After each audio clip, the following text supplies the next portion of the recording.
Who won the Porzingis trade? How will KP and Luka Doncic play together? What are the options for the Knicks going forward? The only question left is, say it with me, you win? Hey sports fans, Coach Nick here, and welcome to the B-Ball Breakdown podcast / live show / emergency broadcast. As always, I'm joined by Jared Weiss. We have to talk about a major trade between Dallas and New York. Jared, are you as excited as I am? Extremely excited. I'm just glad that we got some, star traded at the deadline this year. Okay, yes. It certainly made it a lot more exciting. I had a chocolate muffin, so I'm a little bit hyped up with some sugar too, so it really makes it that exciting. But I think the best way for us to begin to break this down is to bring in the the New York Knicks athletic, what is he? The beat writer for the New York Knicks for The Athletic, and that is Mike Vorkunov. So with that as a terrific intro to this amazing show, it's already started off terrifically. Let's bring in Mike. So I'm going to click him in here, and Mike, are you there? I'm here, guys. Thanks for having me onto this thing. Awesome. Well, thank you for joining a 3-man special live broadcast. And listen, we want to talk about the trade from the Knicks' point of view. So what are you thinking about with all these different assets that have gone back and forth, and how this is going to play out for the Knicks? Man, I think the first thing you have to think is, wow, I can't believe they traded Kristaps Porzingis. That to me is the primary thing. Like, this was supposed to be the bedrock of their franchise for years to come, one of their selling points in free agency this summer, and he's gone now. The assets they got seem to be, potentially good. It depends where you stand on Dennis Smith Jr., and they have a 2021 unprotected first-round pick and then 2023 protected first 10 picks that, that could potentially just be 2 picks somewhere in the 20s because of the Mavericks having Porzingis and Luka Doncic. So I don't know. It seems like the only definite asset they have back right now is Smith and cap space. And how are you guys feeling from your perspective about Dennis Smith Jr.? He's gone through some stuff. So are you guys excited about bringing him in here and contributing? I think that Dennis Smith Jr. is kind of more of the type of player that the current Knicks regime likes. I think they probably would have taken him over Frank Ntilikina if the draft had happened again, as it did in 2017. They love wingspan. They love dynamic players. They love athleticism, and that's the type of player Dennis Smith Jr. is. I mean, I don't know. You've watched him probably as much or more than I have. Like, do you feel like that's a guy who can become a starting point guard for a good team? I think so. I think it wasn't necessarily working that well with him and Doncic, but there was signs that it was getting better and he was shooting better. So yeah, he's got all-level athletic ability and he can be a good lead guard. Jared, are you with me on this? Yeah, I like him as a target, especially if it's someone that you think is going to be gone. I'm not really sure if they should have thought that he was going to be gone, Porzingis, but getting DSJ is a good value trade, I think, for almost all these teams that are trying to target him. And I think that everything they gave up for him was pretty ideal. I mean, they were able to clear out that long-term cap space. So that's great, but I feel like if you're going to give up on KP early and try to cash in early on him, you got to get something that's maybe a more certain blue chip prospect than Smith, who I think that Dallas shouldn't have entertained trading him unless, I guess, he was really serious about wanting out. He's still a really good prospect, but there's some major question marks about can he actually run an NBA offense. That is true. Now, Mike, was there ever any entertaining ideas about getting into the AD sweepstake with KP, or was that always just it got focused on Dallas really quickly and they pulled the trigger? I think they're definitely interested. I think that would have been a lot harder to get into, obviously, because of where they stand and where Anthony Davis's very public and obvious preference is where to go, right? They would have had the pieces. It might have involved trading Kristaps Porzingis. I think it's probably not an accident that this came together so soon after the Anthony Davis trade. The trade request came out, right? Like, Porzingis probably would have been one of their better chips, and they would have had to decide what to do with him. And I think this kind of positions the Knicks towards free agency, and they have the cap space to acquire Anthony Davis, possibly, right? If you want to trade Kevin Knox and that first round pick, whatever it ultimately becomes, and that could help them get other guys in free agency. So I think there's kind of a connect the dots type of situation here. And I think all these things are probably somehow related in a way. Can you give us a quick insight into like how it got so south for KP that he wanted out, and why the Knicks were so quickly willing to just do that like that? I mean, how do we get from drafted and then he's the savior and the all-star to here? It really all just started 2 years ago. It was, the last months of Phil Jackson where he irked Kristaps Porzingis. Things weren't going well. Kristaps, if you remember, skipped an exit meeting with the Knicks after the 2016-17 season, and then his name was thrown out in trade rumors, which were substantiated by Phil Jackson himself publicly. And I think from there, it just never got right, no matter that they fired Jeff Hornacek, that they fired Phil Jackson, brought in David Fizdale and Scott Perry. They just never got to a really good place, I think, where they all kind of trusted each other. And, obviously there have been some buzz underneath the surface this year that things weren't quite right. And this all exploded out into the open in essentially, I don't know, what was it, like 6 hours, 4 hours? This all came together from the first Woj report to him getting traded. It's obvious that they negotiated the whole trade in a matter of 2 hours. That's how trades work, obviously. Yeah. Whenever you trade an all-star, it happens, just like that. Yeah, it seems like this trade was worked on for a few days before it came together. They've probably been discussing it ever since DSJ made it clear that he wanted it out. But Mike, my question for you is, do you see this as basically the Knicks leaking this so that they can make it look like Porzingis is the one pushing himself out the door, when they basically probably, maybe not official negotiations because you're not supposed to do that, but come on, like obviously teams are talking to the agents of their players about the contract ahead of time. They probably made it clear they're not going to give him a 5-year max. He made it clear he wants it.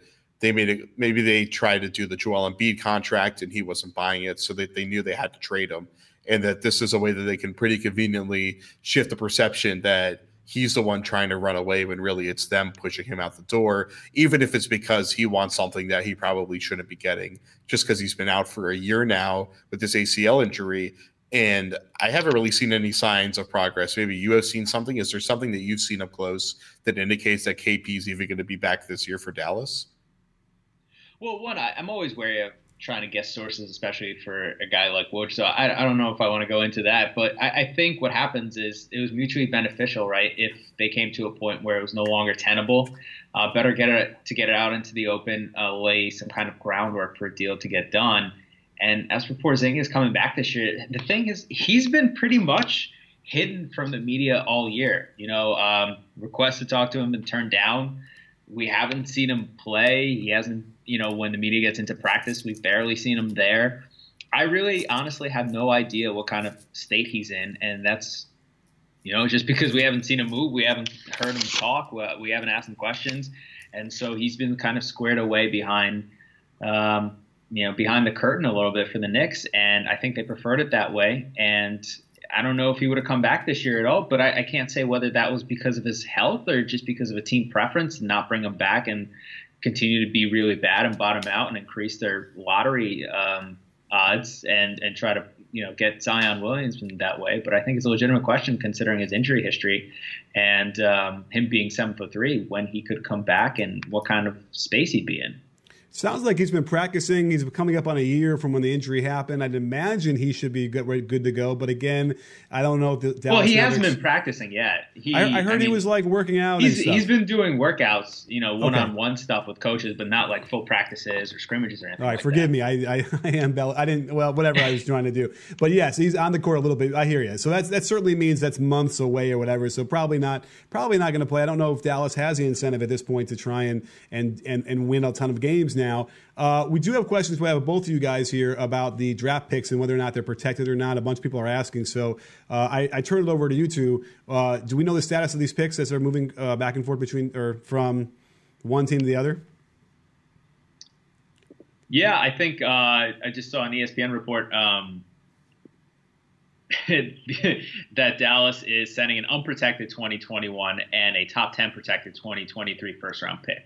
So 2021, Luka Doncic, will be 21 years old. You have Kristaps Porzingis about 2 years removed from knee surgery. I don't know how low that pick will be, and the same thing for 2023. That might just be 2 picks in the 20s. So good, a pretty good deal then overall for Dallas to get what they got. I suppose. Well, it's interesting. Who wins this trade? Who do you think? Who overall? Looking at it right now. Jared, I'm curious for your thoughts. What do you think? I kind of tend to think Dallas does because they get the prime player in this deal. Yeah, it's fun. Dallas right away. Obviously, it's a home run. They're able to get a blue chip prospect. Can I call Porzingis a prospect? They get a blue chip talent that if he's healthy, you re-sign him to whatever you got to re-sign him to, and you've added another superstar caliber player when you didn't really think that was going to be possible anymore, with considering that the team is kind of out of the front of the lottery. But if the play here is that New York now has enough assets. If they win that first pick, maybe even if they don't win that first pick, they could still trade for AD. And then I think they'd still be able to have two max slots open. Then they sign KD, and then they sign another star, whether it's Kyrie Irving or Kemba Walker or whomever. But their plan here is to have Durant, Davis, and another superstar. And if they're taking Durant out of Golden State, that means that if they can pull that trio off, they could be the best team in the NBA. So this is a massive home run swing that they're going for here, and it's definitely worth it. Here's the problem. If they have a number one pick, they need to trade more than that to get AD. And I don't know what else they're going to trade at that point to get him. What do you think? DSJ, Kevin Knox, Mitchell Robinson. Too bad they got rid of Ron Baker. That would have been really useful here. But Vork, you have a better feel for this than I do. I mean, if the pick is number one and that's your chance to get Zion Williamson, that becomes pretty valuable, right? What singular asset that might be available in the trade market do you take over Zion Williamson in July 1? Do you take Jason Tatum over him? Do you want any of those Lakers young guys? Like, who do you want over Zion? It's really tight between Tatum. Tatum, at least you've seen in the NBA, you can see that he's going to be probably like a 25 to 30-point scorer if he continues to trend this way. But Zion can be an entire offense in and of himself. It's kind of like comparing – I don't want to use LeBron versus KD because LeBron is like the GOAT. But like imagine play style comparison-wise there. Tatum is more of a great scorer, not necessarily a creator, while Zion could do almost all of the above. And if his shot develops, he'll could be the best player in the NBA or pretty close to it. So there's more certainty. And I tend when I'm comparing guys that are like under 23 years old, I'm looking at the certainty of where they could, what they've shown they can do, where they can go. But Zion has just been so remarkable at every stage here that I'm pretty confident in him becoming an elite player. And really the biggest question mark for me is just whether he'll be a reliable shooter from 18 to obviously 3-point range. So I have no idea. I think I'd probably rather have Zion. I'm a huge Zion guy. I think he can play every position on the court. So I think I'd rather have him. Well, listen, Mike, I know you got a lot of things to do and a lot of things to write about, so you're really busy. We'll let you go. But we have one question to ask you, and there's a couple of questions about the qualifying offer that KP might be signing with Dallas. And they want your thoughts on that. Do you have any thoughts yet? I don't think he'll sign it. Signing 1 year, $4.85 million offer. Just talking to a few agents around the league about this, like they very much shot down that idea that the Porzingis would turn down guaranteed money, lump sums of guaranteed money for 1 year, $4.85 million, just so he could hit free agency a year later, considering all the injuries he's already had. Huh. Well, I think that's a great summation there. It makes sense to me. And Mike, thank you so much for coming on. When are you going to have a piece up for us to read at The Athletic? Hopefully tonight, if nothing else happens. I'll throw that asterisk out there. Okay, fair enough. It seems like it's probably calmed down at this point. It's 6 o'clock in New York. But good luck with writing the piece. Thank you so much for coming on the show. I really appreciate it, and we'll catch up with you later to see how it's going. Thanks, guys. All right.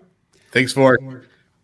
Okay, so we are now back. It's just me and Jared, and we have a lot of things to unpack because we have to look at it from the other point of view. I'm going to throw us out there, Jared. I want to throw out the notion of a huge upgrade. Wes Matthews upgraded to Tim Hardaway Jr. I think it's a low-key, really great part about the trade for Dallas. But I think people thought I was crazy about that, but I think he is so much better than what Wes is giving them, even though Wes is Wes. What are your thoughts about that? Yeah, didn't you bring this up in one of our recent episodes? I remember thinking this was a pretty interesting take. I mean, your Hardaway's really inefficient, but also his role has been to be a high volume scorer. Right. That's not his role. He's a more capable outside shooter, and I mean, he's just a more capable scorer all around than Matthews. Matthews, I mean, he's definitely lost the steps since that Achilles injury, but he still is like a relatively smart defender. And Hardaway, I don't know if I've ever seen him play defense before, so he's he's physically capable. It's if he can Rick Carlisle's going to kick his ass if he doesn't play defense, and probably not play him if he doesn't play defense. So I definitely like that as an upgrade. I don't like the idea of having to pay him that money for an extra year, but if he gets you Porzingis, I think it's a no-brainer.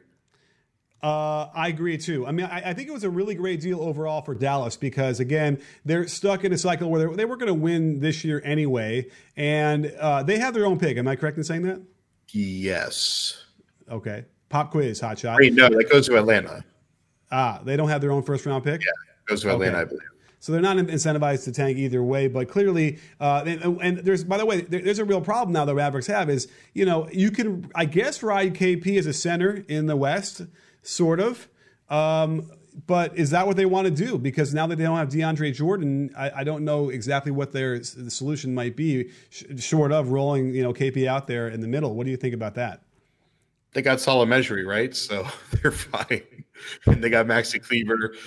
No, it definitely is going to be a matchup issue, but Porzingis' optimal position in the NBA is a 5. That's what gives you that remarkably flexible offense. And okay, I mean, they could have an incredible, especially with Luka being the point guard. I mean, they have so much flexibility on offense, and they still have a lot of length on defense. So I think that KP has shown that he's a really good rim protector when he's healthy and on top of his game. He was playing in New York where they didn't have a very good system there. I think Carlisle could really bring the most out of him.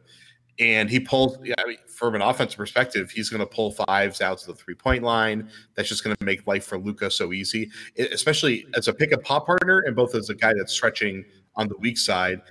The whole issue, I mean, the laughable concerns that Luka was going to have trouble as a pick and roll creator coming into the draft, if they weren't gone already, imagine now with the kind of gravity that Porzingis is going to help him with, where he's not going to have second level defenders coming to try to trap him. He just uses his position to get around the guard, and then boom, he's home free and inside the 3-point line, and he can just kind of wreak havoc all he wants. So if KP gets back out there this year, I think Dallas is going to be like the most entertaining team to watch in the league, probably. I would agree because I'm starting to already picture him. I'm getting some clips ready to go for a video dropping tomorrow about how Doncic and KP could work together. And it's really, really exciting because they can finally unleash Doncic without having Dennis Smith Jr. out there at all to try and command his ball duties, which, if you had noticed over time as the season went by, Dennis Smith Jr.'s usage has gone down precipitously. So Doncic was already like taking control of this offense as it was, but the ability to run pick and roll with those two guys. And, let's not forget, Porzingis can pass a little bit too. Oh, yeah. So and he can see over everybody. So it's almost like they can run pick and roll with Porzingis and Doncic. They can roll Porzingis down to the low block and then give him a post up off of that. And they have a lot of flexibility. I think that Tim Hardaway Jr., again, when he gets with Carlisle, will have that kind of resurgence. We saw like Monte Ellis do really well in that same position. Not that they're the same player, but I have a feeling that they're going to figure out ways to really maximize what he brings. We've seen enough, I think, of Tim Hardaway to see that he's got ability and he can move. Certainly better than Wes Matthews ever had after his injury. So that's really exciting too. What else is part of the trade here we got to look at here to make sure I'm not missing it? Don't forget Courtney Lee can do a lot of he can fill that role in a similar way that Wes Matthews did. Sealy's been hurt for a lot of the year, but he apparently wants to stay there. I'm sure he, at least at this point, is looking at this as maybe Dallas can fight for the playoffs. So he can get some playoff basketball, and he'll be in a good system. So this is a good situation for him. They're lucky in that they pick up Porzingis, and the guys that they get can be useful parts of the rotation. I mean, I see this as a win-win trade. It's one team had one goal, the other team has a different goal, and they both satisfied each other's needs. I like that, and I like the package that New York now has as for a group of prospects. I like DSJ. I mean, DSJ, he needs a coach that's going to kind of hone him in, narrow his focus, and then kind of channel his energy in an effective manner. I think Fizdale could be a good guy for that. I don't know what young point guards have to do to get Fizdale to play them, but I'm sure he'll be able to figure that out. But between a high draft pick next year, they're probably going to get somebody. Right. They're going to get some free agent. Maybe it's Tobias Harris instead when Kawhi ends up going to the Clippers. Tobias Harris would be really good too. He's a really good player and he's entering his prime. So, obviously they need to get Durant and AD if they want to build a contender.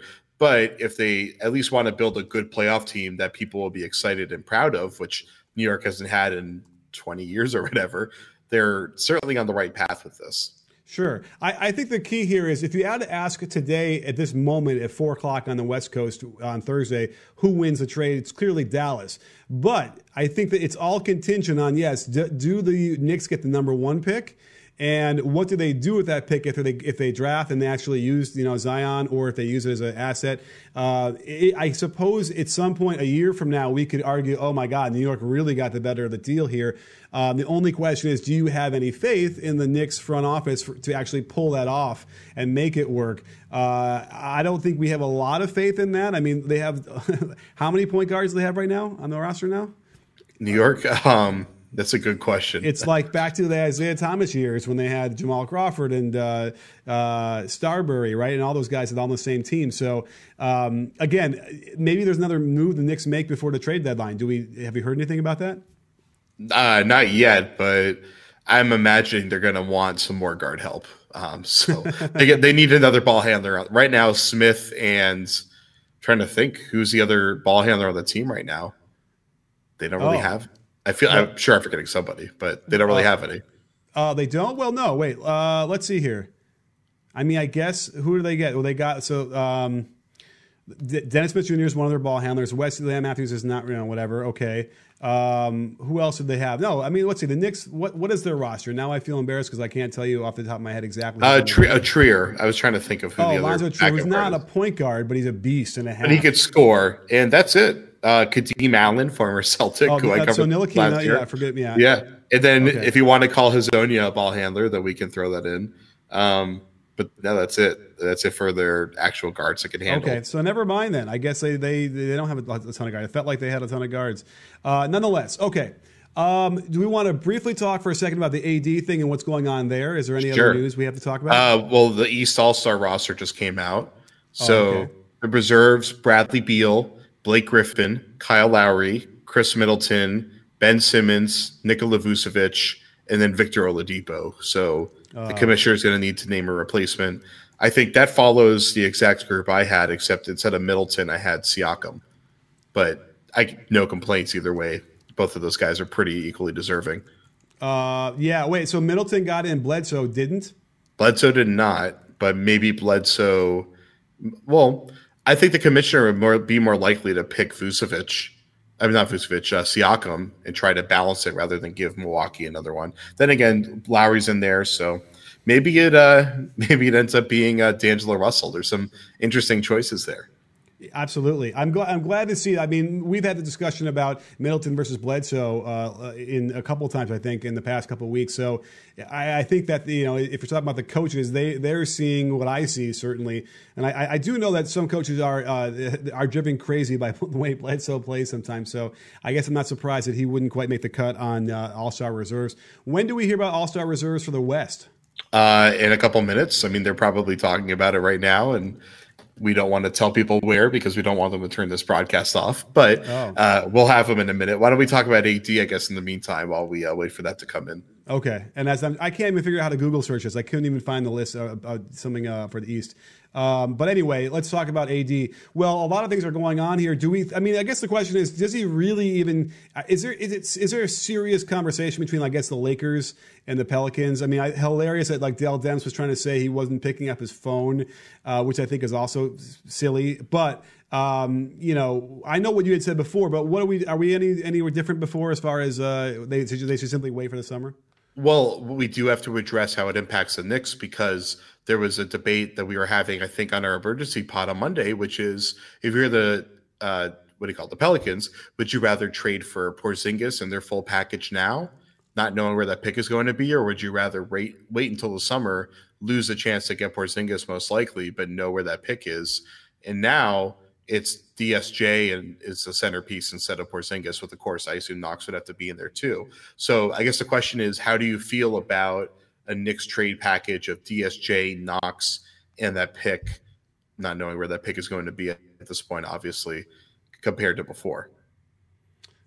Yeah, it's okay. I feel like Knox is not necessarily as exciting as he was earlier in the year, in theory. But I don't know. If I were the Pelicans, I wouldn't want to take a chance on not knowing what that pick is beforehand.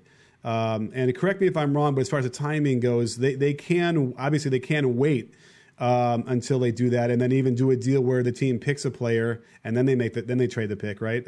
Yeah. And they've done that before. But then again, I guess if it's number one, we know who he's picking, so it doesn't matter. But I don't know. I think the bottom line is, like we said, in the last show, was simply it just makes more sense to wait for until you have all the information. Like you had said, the Lakers trade is not going anywhere between now and when the Celtics are eligible to make that trade after they sign Kyrie and get that all taken care of. The hilarious thing was that there is one way that the Celtics can get AD, and that's trading Kyrie, which I thought was hilarious.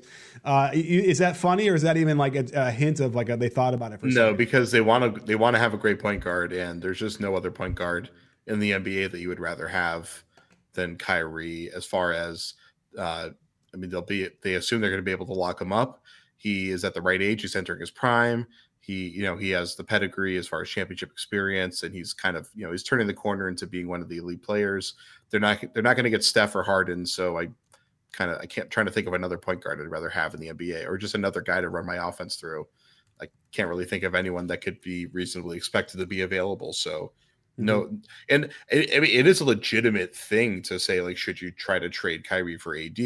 But if you do that, then you need to also flip Tatum for another established star, because AD is not going to stay without, and like, you're not going to be able to do that with Tatum. There's no other star for you to pursue. So keep Kyrie, for all the stuff that's gone on with Kyrie. First off, once he re-signs with Boston, assuming he re-signs with Boston, all the drama around him goes away. It's just about the stuff on the court. I think the franchise doesn't worry about that too much. Frankly, their only nervousness is really just, are we going to be able to keep the guy? But like, it's a perfect pairing, AD and Kyrie. It's a perfect pick and roll pairing. Defensively, if they manage to trade for AD and keep Marcus Smart, they have historic defensive potential there. They could be as good as that defense they had 10 years ago when they won the title. I mean, you're talking about, I hate seeing the phrase. I try never to say you're talking about. I am talking about Marcus Smart, one of the most transcendent defenders of the era, and then Davis, who I think, that defense has kind of sucked, but I think it's mostly because of their system and the players they have and the coach they have, who's an offensive specialist. But you put AD in Brad Stevens' system, pretty sure he's going to be the defensive player of the year. So unless Smart gets it, and assuming Draymond doesn't play for the Lakers at that point, we'll see. But that pairing is just so tantalizing right there. They don't even necessarily have to have a third like mega superstar next to it for that team to work. They could, if they somehow manage to keep Tatum, which I doubt it, they could continue to let Tatum grow. I think that team, they have a lot of flexibility to continue to evolve into a title contender. All right, well, fair enough. Well, let's see here. We can maybe answer a couple of questions real quick as we get to the end of this. And I'm looking at, people want to talk about tonight's games, which is interesting. Who cares about tonight's games? I mean, let's talk about it. Why not? Yes. And let's see. Jen saw my reaction to what some of you said. That's good for you. I'm glad we have this camera. It's not always a blind podcast version of this. Actually, quickly before you even go to that, Woj just tweeted out that for the Oladipo replacement, expect D'Angelo Russell and Jimmy Butler to be the top two candidates. One, is that a source from the NBA? I don't know. Whatever. Woj probably knows what I'm thinking right now, so I'm not going to question it. But didn't you want Butler to be an all-star? Am I mixing that? No, I wanted D'Angelo Russell to be an all-star. Okay, all right. I would love for him to be an all-star. That would be an amazing story. I just watched him come into Boston, and it was unbelievable. I mean, that guy, he has real lighted up potential is just amazing to watch. You know, and look, Jimmy is tough. He's great. I just he's already done it. Like I like when other people get a chance a little bit. It's a nice story. Russell has played well enough, I think, to at least get in there a little bit. So we'll see if what the coaches think about that. It's weird they haven't announced the West yet. I guess I'm refreshing. They just did. Out. Here it is. Russell Westbrook, Dame Lillard, Klay Thompson, Anthony Davis, whoever he plays for, Jokic, LaMarcus Aldridge, and Karl Anthony Towns. Where are you seeing this? Boy, I got that Twitter hookup. From Woj? Because I have I have notifications from NBA PR and Shams as well. But I had Shams on there, but I figured Woj would have it quicker. But no, my athletic boy's taking over tonight. But so that's interesting. So Klay gets it.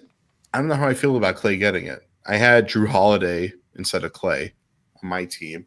And then I'm trying to remember who I had instead of LaMarcus Aldridge. I had someone else. Well, Tobias didn't make it. I really wanted him to make it. I was pushing for that. He was playing really well. And, Aldridge is another one of those guys who's just – he is solid. He's good. But he's done it enough. It's like that's when, like, Harris should get a shot at that. It's really too bad.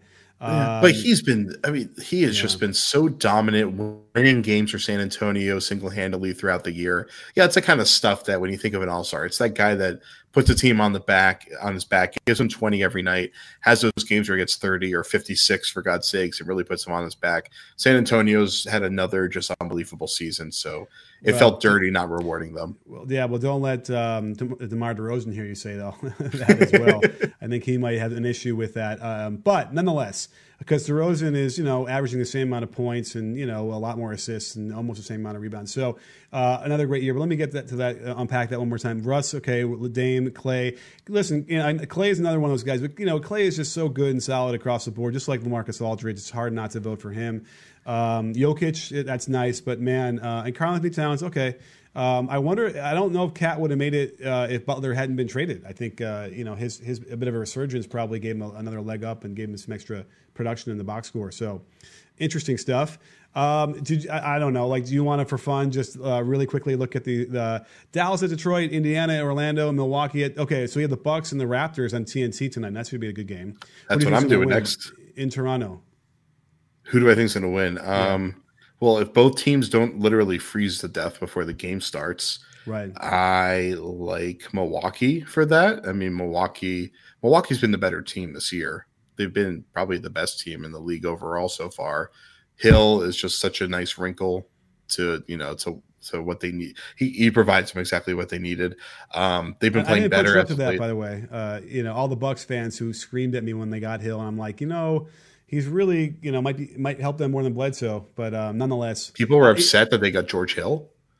Yeah, well, I was doing it in the sense of, I have a feeling that Budenholzer might even consider at some point starting Hill over Bledsoe. That might still be sacrilege. I get it, but when you watch how he plays and you watch how Bledsoe plays, and from a coach's perspective, I have no doubt that in their meetings, and it might be completely private, no one will ever hear the light of day, it has come up. But it did trigger a lot of the Bucks fans, and I didn't know that Bledsoe was so popular on Twitter. It was pretty impressive on his part, so it did trigger. But what you said about Hill is right. I mean, he just does exactly what they need him to do, and he's going to be really helpful come playoff time. Yeah, I'm trying to think. The last game I watched of theirs, he was really impressive. I want to bring up the numbers that he had, but he's like, I feel like he's just at that point of his career where he's going to be floating to like a contending team pretty often. It's like every other year. Yeah, so he played 30 minutes. Coming off the bench, he had 9 points, 4 boards, 3 assists. Yeah, he only shot 1 for 5 from the field, so I guess it was the game before that. But he was still a positive plus minus going against Detroit. And I like that's what I like about George Hill is I think you could probably statistically measure his impact based on how he shoots from deep most of the time. But he's just one of those guys that generally has a positive impact and generally tends to end up in the positive plus minus just because when he's on the floor, their offense is spread out, so their offense functions better. And even though his shooting numbers aren't going to be great all the time, the offense at least was going to flow better with him out there if they have another ball handler. And then he's just such a solid, reliable, versatile defender. I haven't seen their defense too much with him on the floor, but I'd imagine he's switchable enough that they don't have to go into that deep drop scheme that they go into most of the time. Sure. All right. Chris Scary 12 has been persistent asking a question. Let's wrap it up with this one, which is, can Porzingis and Doncic be the next Nash and Nowitzki? Try saying that 10 times fast. I mean, in a very, very different way. I think mostly because Doncic is a much more of a score-first kind of guy versus compared to Nash. But I think we did touch upon this without question from an entertainment standpoint and also from a pressure on a defense standpoint. I can't think of a pairing that would be as devastating as Nash and Nowitzki were. Yeah, but I mean, this team's going to be great. If KP is healthy, they're going to be awesome. I mean, it's going to be amazing having those two because, like we were saying before, they can pick and pop to like 30 feet if they want to. They can do it everywhere. If he comes crashing down, we know with Luka's touch, we saw how. I mean, KP isn't the role man that DeAndre Jordan is, but he's also early in his career. But he's so long that you can just toss up anything to him and he can get it. So and then if he's like, let's say, too weak that guys can kind of stop him before he gets all the way to the rim, he can just put the ball on the floor, one dribble, pivot, and he can hit that fadeaway jumper. So it's kind of limitless as far as their two-way, their kind of two-man game action they can do in the way that, Nash and Nowitzki were kind of limitless in what they could do. And of course, Nash left before he really hit the peak of his powers there. But obviously him and Amari are probably the best pick and roll combination I've ever seen in my life. I'm trying to think of anything better. Okay. Stockton, Malone, I guess. Yeah. Probably be better, and then you got maybe KD and Steph. Although it's not really a thing, but when they do it, it's pretty much it is amazing. But I wish they would do it all the time. They never do it. They do. Jimmy Butler and Joel Embiid could be it if they'd ever do it with Jimmy. What they also do a lot of is off the ball. Steph screening for KD, which is another a whole thing that Steph does that no one gives him credit for. Now, the whole weak elbow splits and all that kind of stuff. It's the best play in basketball, obviously. Right, so we have Wob Commentator is asking a question. He wants one more question. Can I outjump Wes Matthews? Not, you know what? Maybe, but it's going to be close because I have a hip replacement and I can't, my back, everything, my knees. But there was one point when I was younger, I might have been able to outjump him now with his Achilles tear and whatever that is. But then again, it's not what Wes needs to do anyway with his game. But what about you, Jerry? Can you outjump Wes Matthews? If he was lying down asleep, maybe. And shout out to Mike Vorkunov for coming on. Read his coverage on The Athletic when you're done watching us here. That's right. And then read all the Jared stuff. And stay tuned for my video, which I hope I can get done now for tomorrow, about how KP and Doncic will play together. Should be an epic video. So thanks for joining us, everybody. It's sports fans. And don't forget, at B-Ball Breakdown, not a channel, we're a conversation. You in? Are you in, Jerry? I'm going to New York now.